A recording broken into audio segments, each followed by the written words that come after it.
Hello and welcome to the Craft Beer Corner. For today's beer review, we're jumping into a cream ale from Stormbreaker Brewing. Been a while since I've had either a cream ale itself or a beer from Stormbreaker. The specific one's called Tones of Home, clocks in at 5% ABV, and it's been French oak aged. So Stormbreaker Brewing Company based in Portland, Oregon. And they did go in to give some further detail about the specific barrels on the side, which is actually pretty cool. Finished in oak barrels from Stone Barn Brandy Works that originally held rye whiskey and peaches for 2 years. So they just said on the label it's French oak, but when you read into it, it's actually a little bit more special than that. And in a cream ale, which is a lower ABV, 5%, that's kind of right in the average range for a cream ale. They're not normally very high ABV. Having these additional kind of flavors and elements in the back from the aging process, I think ought to make this one pretty interesting. And they also did further go in to say that they used Northern Brewer and Saaz hops specifically, and they even tell you 21 IBUs. Now, we normally talk about IBUs in terms of IPAs, because that's kind of a selling point for many IPAs, at least from the brewer's perspective in the label. But as we've talked about before, IBUs, International Bitterness Units, that really is just the scientific number. It doesn't tell what any individual's perception of bitters is. And not only could there be more or less susceptible to bitters, different flavors and things that go in could completely mask them, or make something with really high IBUs not taste bitter at all, or really low IBUs taste extremely bitter. So without further ado, we're going to check out the label art here quickly. Very clean design, nothing so much to talk about there, so to speak, but a decent sized bottle, and it is wax dipped. So we're going to get under the wax, as we always do, with the pointy end of our nice bottle opener here, and just clear a path for us to get underneath this, to get leverage to get the cap off. That did a great job, came off on the first try. Just going to clean any residual little specks of wax off so it doesn't drip into my glass. And we're using our nice all-purpose glass today, which maybe I'll be able to get the whole beer in, maybe I won't. Cream ales normally form a pretty nice head. This is a nice, beautiful, light, kind of straw yellow color. I'm going to slow it down. I could probably get the whole beer in there, but I'm just going to let it do its thing. Yeah, visually, that's almost the color of a Pilsner. It's that very light straw, pale yellow. This one formed an okay head as it started, but I can see, aside from just extreme activity of carbonation, there's a lot of larger bubbles, so I think that head's going to collapse here pretty quickly. But that's all right. Let's jump over it for a good sniff. Oh, wow.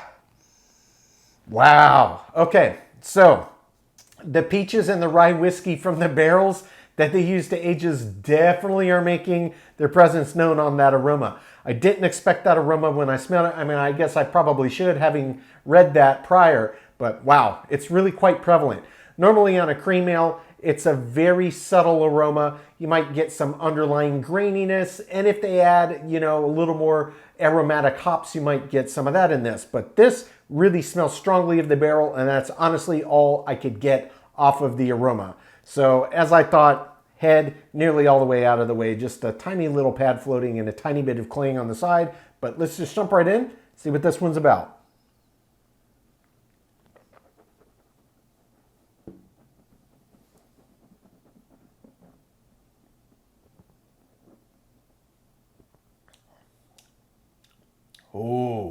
Oh yeah.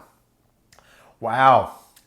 That's really nice. That's really nice. Okay, so it's a little different than I expected, especially considering the intensity of that aroma. This is definitely more flavor forward than your average cream ale, and it 100% is coming from the barrels that they chose for aging this specific beer. But it doesn't feel out of place.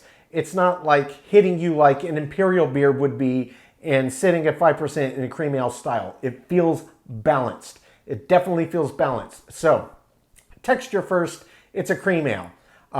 It is very nice, very smooth, and it does have a rather creamy texture to it, hence the name.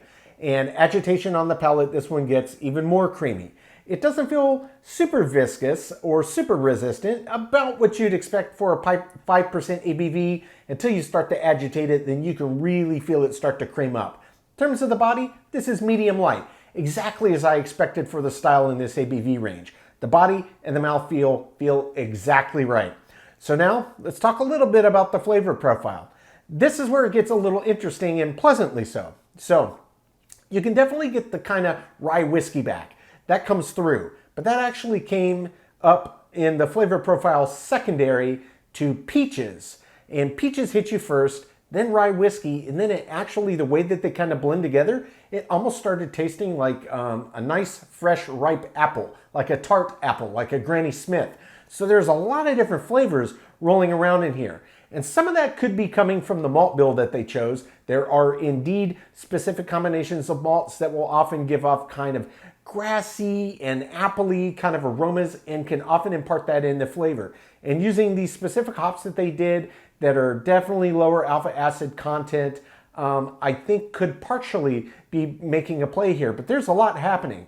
The base malts that they used, plus the two different types of the hops, and then the peach and the rye whiskey, all of that mixing together makes for a very, very tasty and quite a flavor-forward cream ale. Again, this is not to the intensity of, say, an Imperial, but for a 5% cream ale, it is very flavor-forward and it's absolutely delicious. So I'm going to jump back in for a second sip. Going to let the flavors re-intensify, make sure I didn't miss anything. Then we're going to talk about the finish. Really, truly delicious beer.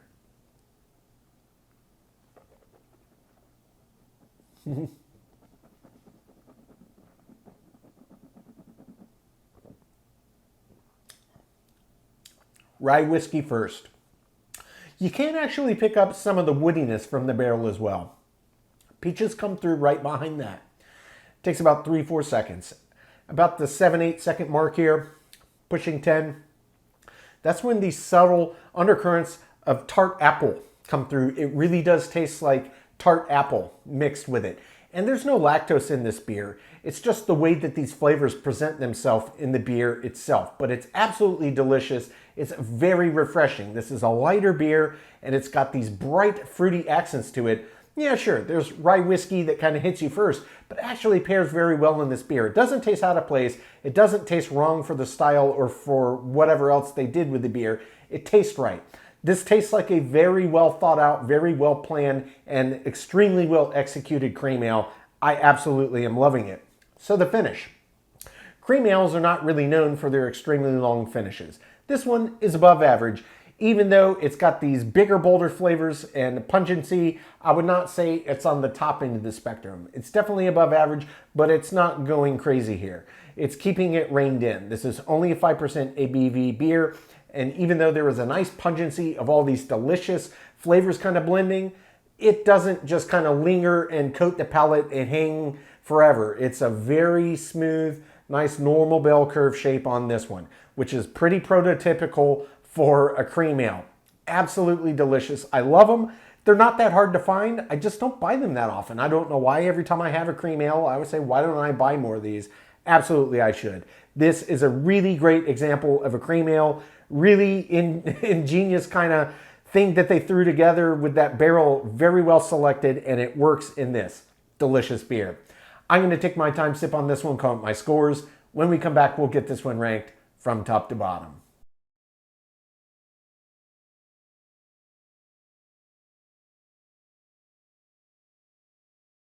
All right, now that we've gotten to enjoy this beer, we're going to get it ranked.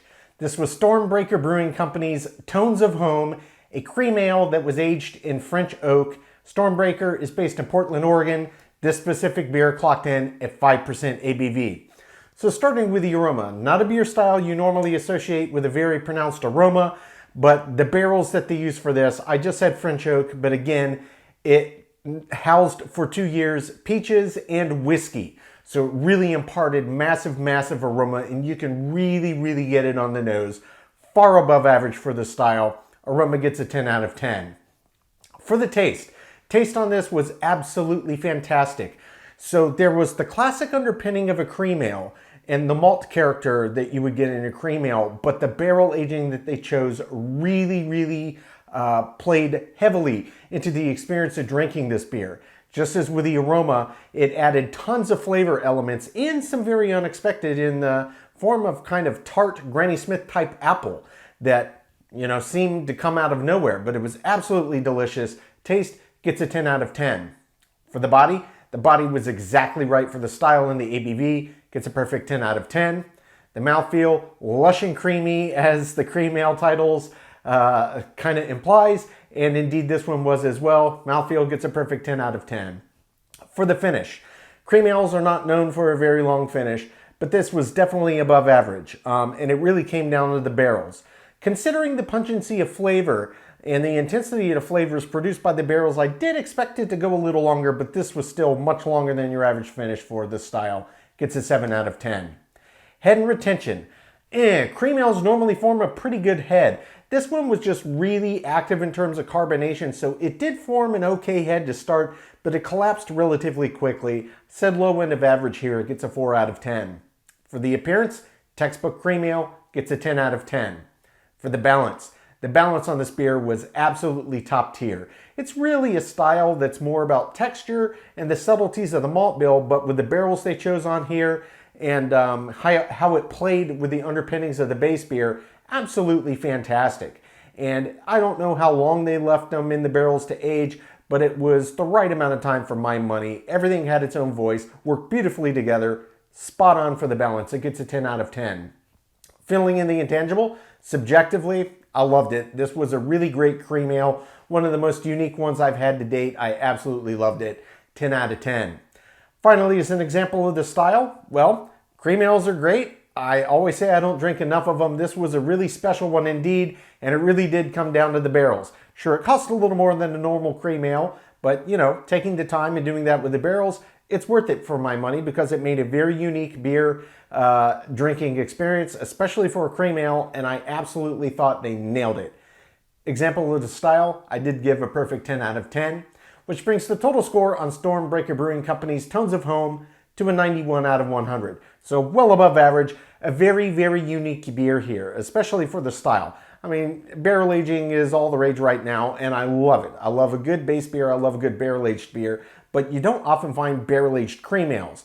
Pretty cool direction to go with the beer style, and I think it was a great choice. This beer was absolutely fantastic. Folks, that's today's review. As always, I do sincerely appreciate you tuning in today. Please don't forget to like, comment, and subscribe. And if you want to stay in the loop when our videos go live, just turn on your notifications, hit that bell icon. It's right next to the subscribe button. Until next time, keep it beer, keep it craft. We'll see you on the next one. Cheers.